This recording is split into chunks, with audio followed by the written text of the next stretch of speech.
Vamos a hablar de los corticoides.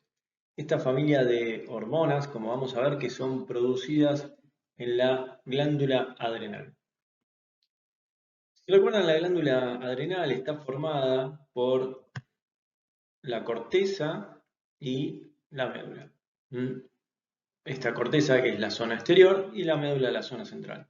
La corteza a su vez se encontraba dividida en distintas zonas, la zona glomerular, la zona fascicular y la zona reticular. La zona que nos interesa en el tema de hoy es la zona fascicular, que es la región en que las células se encuentran especializadas para producir esta familia de hormonas que es los corticoides o los glucocorticoides. ¿Cómo es este proceso de síntesis de glucocorticoides que me quedaron tapados debajo de este video? Es la palabra que encontramos acá. Bien, se producen por un proceso que se conoce como esteroidogénesis, ya que son hormonas esteroideas porque derivan de su precursor, que es el ciclo peridropentanofenantreno, del cual deriva el cortisol. Es decir, que estas hormonas esteroides van a utilizar al cortisol como precursor para su síntesis. Este diagrama lo que nos está mostrando es las distintas zonas que recién vimos representadas en un corte de la médula.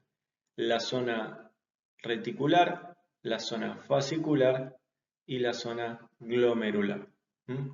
Como dijimos, en la zona fascicular, que es la zona que nos interesa en este momento, va a ser esa región de la corteza en la cual las células fasciculares están especializadas para sintetizar a partir del colesterol, entonces que ingresa, como vamos a ver, a partir de esta proteína que se llama P450, el citocromo, ingresan a la célula para, a través de los distintos procesos enzimáticos, con las distintas enzimas involucradas, principalmente, como vemos, hidrolasas, este colesterol se va a ir transformando en las dos principales hormonas que les decía formaban parte de esta familia, que son los corticoides, que es la corticoesterona y el cortisol.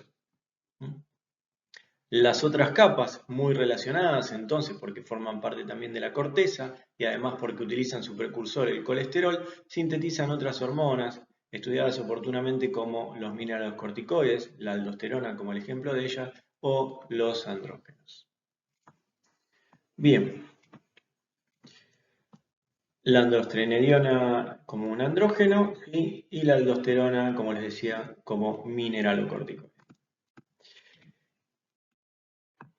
Entonces, podemos decir que a partir de la corteza adrenal, según la capa, nos vamos a encontrar, ¿sí?, con la capa superior o más superficial de la corteza que producía los mineralocorticoides como la aldosterona o la desoxicorticosterona, la zona fascicular donde se sintetizan los corticoides o glucocorticoides como el cortisol, la cortisona y la corticosterona, y la capa más interna que sintetiza los sexocorticoides como la androstenediona y la dihidroepiandrostenediona.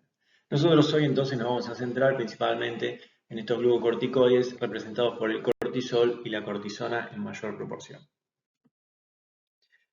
Bien, se sintetizan en esa capa, como acabamos de ver, y una vez que se sintetizan, al ser hormonas de tipo liposoluble, ya que son esteroides, derivan del colesterol, deben ser transportadas principalmente a través de proteínas. Es así que el 90% del total del cortisol y corticoesterona o cortisona que se producen son transportados unidos a lo que se conocen como proteínas plasmáticas de transporte. El 85% de la totalidad del cortisol que va unido a estas proteínas, o de los corticoides que van unidos a estas proteínas, van unidos a la transcortina, que es una proteína plasmática específica, y un 15% puede ir unido a la albúmina, que como ya sabemos es una proteína plasmática capaz de transportar varias sustancias. El 10% restante, o a veces puede ser menos de ese 10%, ya que hay mayor unión a proteínas, ¿sí?, es decir, un 3% que puede llegar a quedar libre, va a ser el responsable de ingresar entonces a las células, ya que como sabemos, las hormonas esteroides para generar su efecto atraviesan la membrana celular, ya que son liposolubles, e ingresan al citoplasma para poder unirse al receptor y ahí generar su efecto a nivel nuclear. Bien, en cuanto al metabolismo, pero al metabolismo de esta sustancia en sí, es decir, no cómo esta sustancia afecta al metabolismo orgánico, sino cómo esta sustancia es metabolizada, es decir, cómo los glucocorticoides son metabolizados. Bueno, principalmente por inactivación hepática, es decir, que cuando el cortisol pasa por el hígado, es metabolizado, es inactivado, generalmente por su unión al ácido glucurónico. Esta unión hace que el cortisol sea hidrosoluble y pueda ser eliminado principalmente por la orina. Es uno de los órganos responsables de la eliminación de los corticoides, es el riñón. Esto es importante ya que podríamos medir cortisol en orina teniendo esta información. Bien, vimos la síntesis y el transporte y la inactivación de estas sustancias, pero ¿cómo es que esta glándula, la glándula adrenal y sobre todo la zona de la corteza responsable de sintetizarla, se pone en marcha para sintetizar estas hormonas? Esto es a partir de la acción de la ACTH, que es la hormona adenocorticotrofina. La ACTH, cuando estimula estas células de la región encargada de sintetizar corticoides, lo que hace es estimular una enzima que se conoce como colesterol éster que lo que hace es separar los ésteres de colesterol para que quede colesterol libre e ingrese a la mitocondria, donde comienza el proceso de síntesis de glucocorticoides, y a su vez esta ACTH, por unión a su receptor, activa también, todo esto mediado por la PK, activa la síntesis de esta proteína STAR, que es una proteína que se encarga de transferir a través de la citocromo P450, como vimos antes en la síntesis, este colesterol para que pueda comenzar su síntesis. Es así entonces que la acción de la ACTH, que como vamos a ver la vamos a ubicar en el eje hipotálamo-hipófisis adrenal, es que estimula la síntesis de estas hormonas. Bien, una vez entonces que tenemos el eje estimulado, la hormona sintetizada, transportada y esta hormona llega a su tejido, esta hormona va a poder tener dos formas de generar efecto en el tejido. Es decir, va a tener dos mecanismos de acción. El mecanismo de acción clásico, que como dijimos tienen las hormonas esteroides, es el efecto genómico o el mecanismo genómico, ya que el cortisol ingresa al citoplasma de la célula diana, se une a su receptor y esta unión al receptor permite ingresar al núcleo y es en el núcleo donde llevan a cabo su efecto, ya que permiten la transcripción de ARN mensajero para la síntesis de distintas proteínas, como pueden ser proteínas que interfieran en el proceso inflamatorio.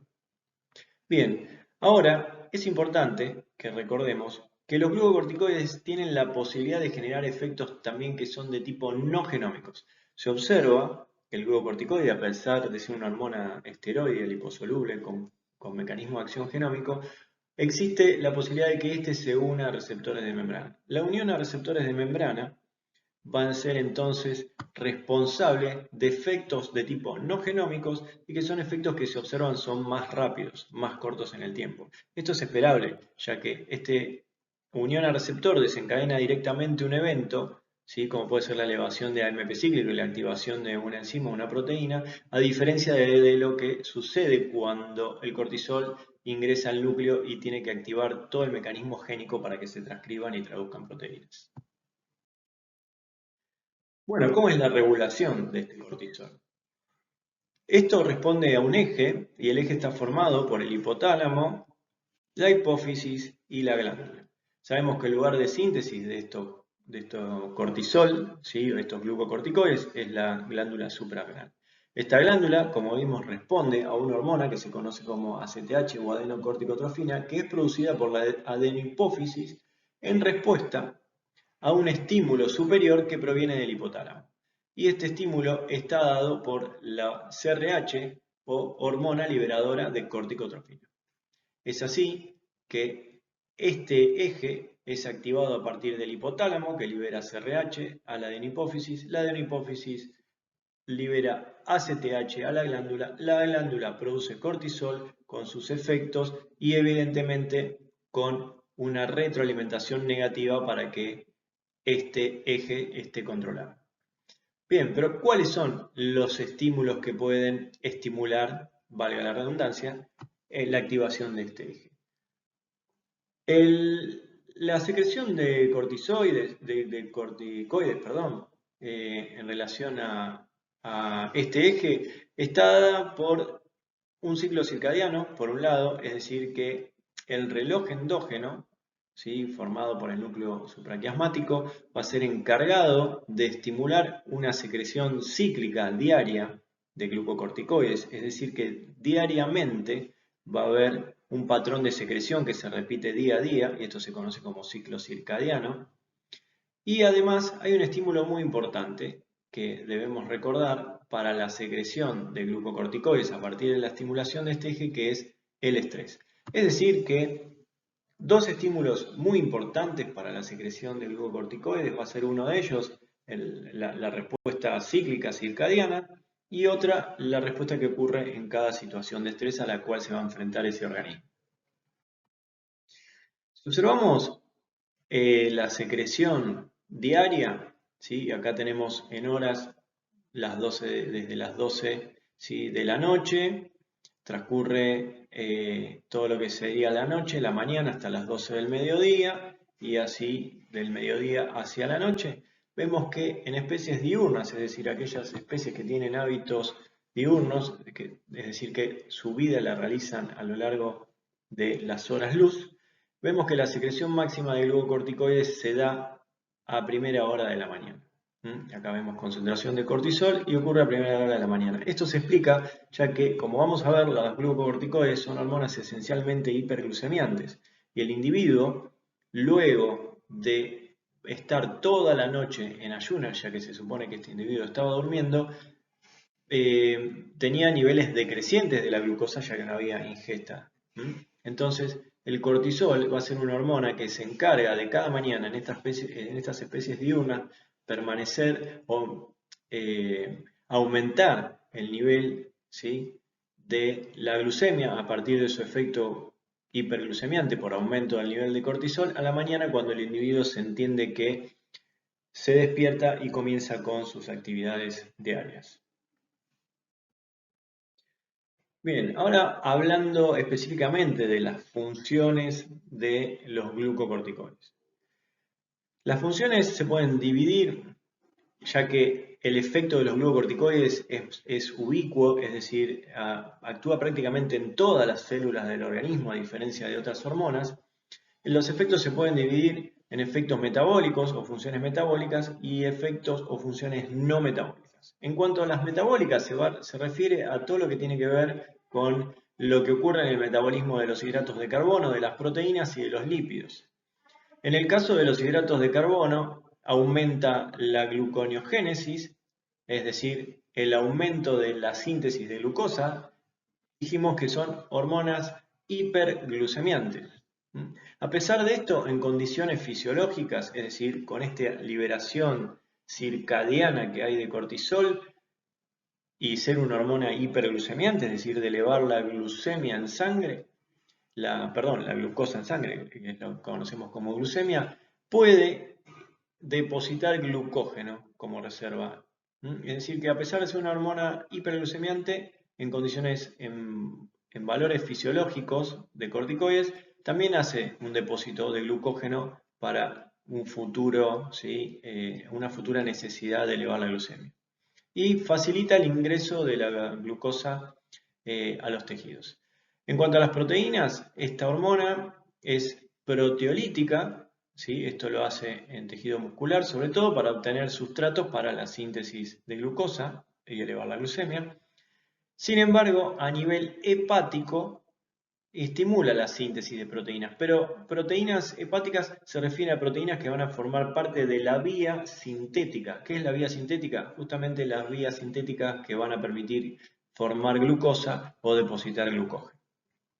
En cuanto a los lípidos, las hormonas,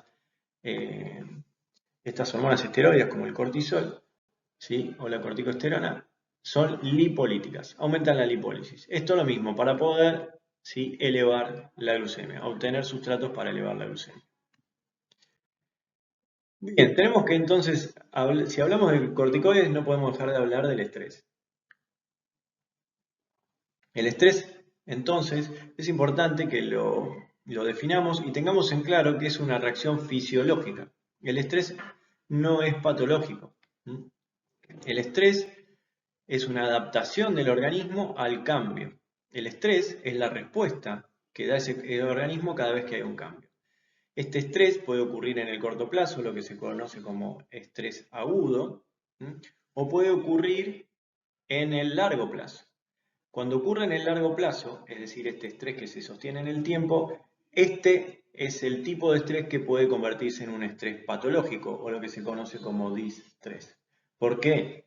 Porque cuando los niveles de cortisol se mantienen sostenidos en el tiempo es cuando se empiezan a observar los efectos negativos del cortisol, que en condiciones fisiológicas son efectos positivos. ¿Cómo es que funciona este estrés?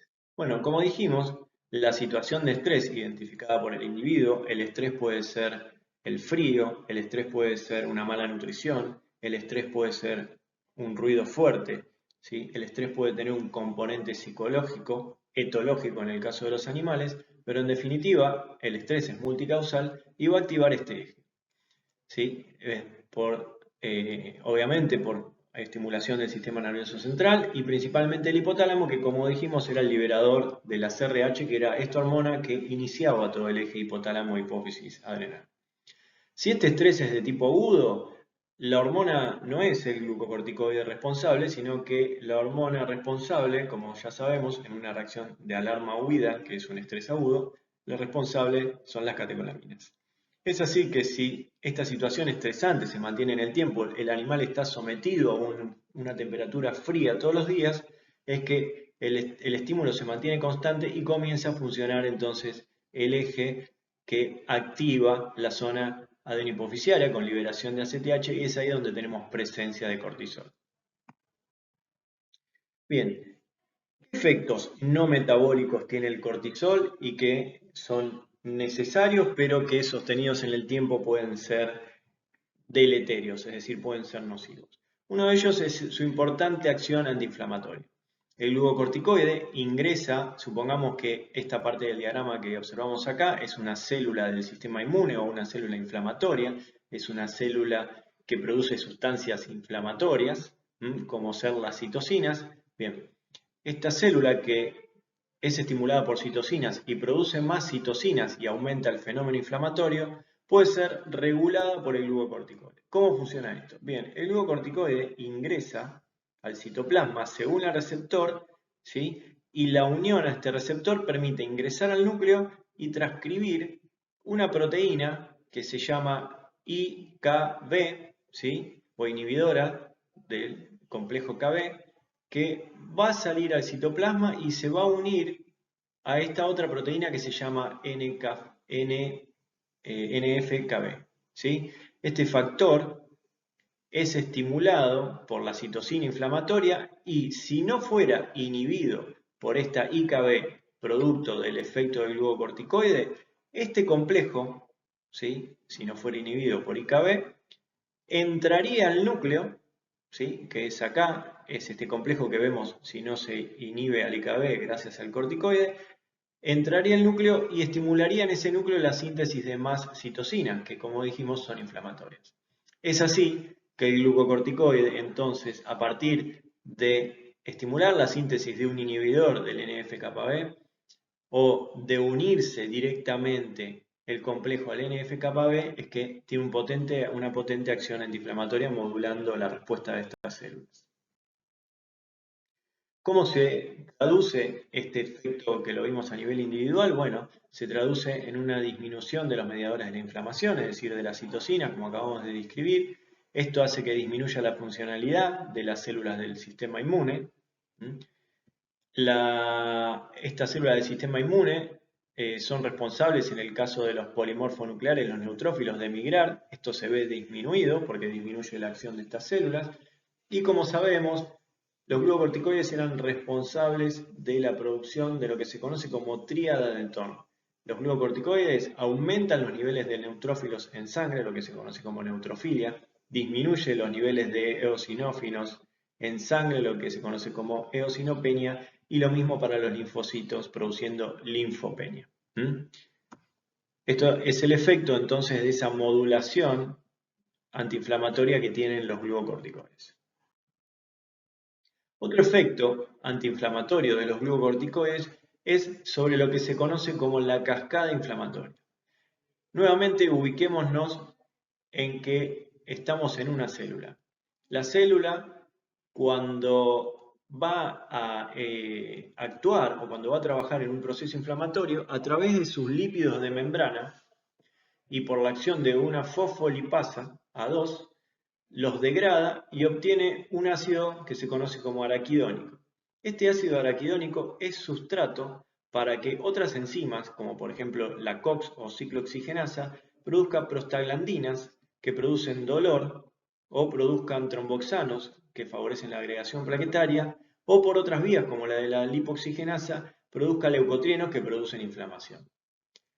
¿Sí? Es decir, que acá estamos situados en otra célula que tiene otro mecanismo, en este caso de sintetizar a partir de los fosfolípidos de su membrana celular y a través del ácido araquidónico sustancias responsables de estimular la inflamación, de producir dolor o de generar agregación plaquetaria. ¿Qué efecto tienen los glucocorticoides acá? Bien, los glucocorticoides, cuando actúan sobre estas células, tienen la capacidad de inducir en la célula la producción de una enzima que se conoce como lipocortina. La lipocortina inhibe a esta fosfolipasa 2 que dio comienzo a toda esta cascada, y al inhibirla, el glucocorticoide entonces inhibe toda la cascada inflamatoria. ¿Qué significa esto? Que cuando el glucocorticoide está presente, ninguno de estos productos pueden ser obtenidos por la célula, ya que la cascada se ve interrumpida en su inicio. De ahí que tenemos otro efecto antiinflamatorio potente de los glucocorticoides que muchas veces es deseado en la clínica, es decir, en el tratamiento de un proceso inflamatorio en un individuo. ¿Qué otros efectos tienen los glucocorticoides que no son metabólicos y que si nos encontramos en niveles elevados de los mismos, como pueden ser el estrés, se van a ver manifestados en el individuo? Bien, uno de ellos son los efectos o las acciones cardiovasculares. Los glucocorticoides pueden inhibir la recaptación extraneuronal de noradrenalina. Inhibir la recaptación de noradrenalina implica que hay más noradrenalina presente en el espacio sináptico, y es decir que se estimulan sus efectos sobre el aparato cardiovascular. Hay aumento de la síntesis de adrenalina en la médula adrenal, esto también estimula el aparato cardiovascular, además de otros aparatos, y como consecuencia se aumenta el inotropismo cardíaco, favorece la síntesis de receptores beta 1. Estos procesos, a causa de la acción cardiovascular del glucocorticoide, implican que este individuo tenga una tendencia a la hipertensión arterial. Otros efectos, otras acciones que podemos encontrar son las acciones renales y sobre el medio interno. A nivel renal, los glucocorticoides aumentan la diuresis, es decir, la formación de orina. Esto lo hacen porque pueden generar vasodilatación de la arteriola aferente a través de la producción de óxido nítrico y a través de su efecto antihormona antidiurética en el túbulo contorneado distal. Estos efectos de los glucocorticoides favorecen el aumento de la producción de orina. Influyen en el aumento de la excreción de potasio y en el aumento de reabsorción de sodio. Como sabemos, estos dos electrolitos son muy importantes en el medio interno, es así que esta excreción y esta reabsorción aumentada pueden alterar el equilibrio del medio interno. Otras acciones que pueden ser no deseadas son sobre piel, músculo y hueso, en dosis fisiológicas. Esto que les vengo diciendo, la diferencia entre la secreción circadiana de los glucocorticoides, es decir, con niveles basales o fisiológicos de glucocorticoides, se conoce como dosis fisiológica, que estimulan la síntesis proteica en estos tejidos. A diferencia de lo que ocurre en dosis farmacológicas o en dosis que encontramos elevadas bajo en un individuo que se encuentra en estrés crónico. Estos niveles más altos pueden producir proteólisis, es decir, un efecto opuesto. Pueden producir inhibición de los fibroblastos. Los fibroblastos son importantes para la cicatrización, o la inhibición de los osteoblastos, necesarios para la síntesis de tejido óseo. En cuanto al crecimiento y el efecto de los glucocorticoides, vemos que en dosis fisiológica el efecto es permisivo por la síntesis proteica, pero cuando ya pasamos a dosis farmacológicas, lo mismo, es decir, utilizamos corticoides exógenos, es decir, administramos nosotros de forma farmacológica un corticoide, o el individuo se encuentra en una situación de estrés sostenida, vamos a tener inhibición de la hormona de crecimiento. La hormona de crecimiento, como su nombre lo dice, es fundamental para el desarrollo del individuo. Inhibición de la síntesis hepática de IGF, que es una hormona que trabaja en conjunto con la hormona de crecimiento, y la inhibición del efecto de IGF en el disco epifisiario, ¿sí? Que tiene que ver con el crecimiento del hueso de ese individuo, como varios de los efectos que tiene la hormona de crecimiento. Las acciones de los glucocorticoides sobre el metabolismo del calcio claramente producen osteoporosis y tendencia a la fractura. La osteoporosis, que es la pérdida de tejido óseo y por lo tanto la posibilidad de que se produzcan fracturas, está en relación al metabolismo del calcio, ya que inhiben el metabolismo de la vitamina D, es decir, la activación de la vitamina D, necesaria para que la vitamina D a nivel intestinal produzca la absorción de calcio. Por otra parte, también se inhibe la síntesis local y la acción de la IGF-1, que como vimos esta trabaja en conjunto con la hormona de crecimiento y es necesaria para el desarrollo óseo. La acción sobre el sistema digestivo de los glucocorticoides está dada principalmente por el aumento de la secreción ácida y peptídica. Los glucocorticoides son responsables de estimular aún más la secreción de protones, que van a aumentar la acidez de la luz estomacal, y a su vez disminuyen la producción de prostaglandinas relacionadas con la cascada inflamatoria, ¿sí? Que vimos que se producían prostaglandinas. En ese caso, en estas células que no son del sistema inmune, sino que son células gástricas y que están dedicadas a producir prostaglandina E2 para estimular la formación del mucus, estas células se van a ver inhibidas en esa producción de prostaglandina E2, por lo tanto va a haber menor producción de mucus y este es un estómago, por ejemplo, que está predispuesto a sufrir, por ejemplo, úlceras gástricas, donde hay mayor ácido por el aumento de su secreción y una menor barrera que es la encargada de justamente proteger al epitelio gástrico del ácido que ocupa la luz estomacal. En el desarrollo del neonato son necesarios, ¿sí? Estos son efectos que podríamos decir positivos, a diferencia de los que acabamos de ver que son deleterios.